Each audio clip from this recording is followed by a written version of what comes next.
Vamsi TV. Indian super star Rajinikanth ప్రధాన పాత్రలో నటిస్తున్న తాజా చిత్రం వెట్టయాన్ అని వస్తున్న ఈ సినిమాకు జై భీమ్ ఫేమ్ టీజే జ్ఞానవేల్ దర్శకత్వం వహిస్తున్నాడు.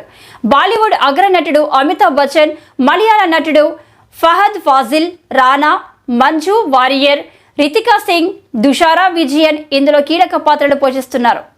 ప్రస్తుతం షూటింగ్ కంప్లీట్ చేసుకున్న ఈ చిత్రం నుంచి మేకర్స్ రిలీజ్ అప్డేట్ ఇచ్చారు. ఈ మూవీని మొదట 2024 దసరా కానుకగా విడుదల చేయనున్నట్లు చిత్ర యూనిట్ వెల్లడించిన విషయం తెలిసిందే. అయితే తేదీని మాత్రం అనౌన్స్ చేయలేదు. ఇప్పుడు తాజాగా తేదీని కూడా ఖరారు చేసినట్లు తెలుస్తుంది. ఈ సినిమాను అక్టోబర్ 10న విడుదల చేయనున్నట్లు సమాచారం. కాగా దీనిపై అధికారిక ప్రకటన రావాల్సి ఉంది. అయితే ఇదే రోజున టాలీవుడ్ నుంచి మరో పెద్ద సినిమా రాబోతుంది. టాలీవుడ్ నటుడు ఎన్టీఆర్, కొరటాల శివ కాంబోలో దేవరా అనే మూవీ వస్తున్న విషయం తెలిసిందే. ఈ సినిమా కూడా అక్టోబర్ 10న విడుదల కానుంది. దీంతో దసరా రోజు బిగ్ ఫైట్ జరగనున్నట్లు తెలుస్తుంది.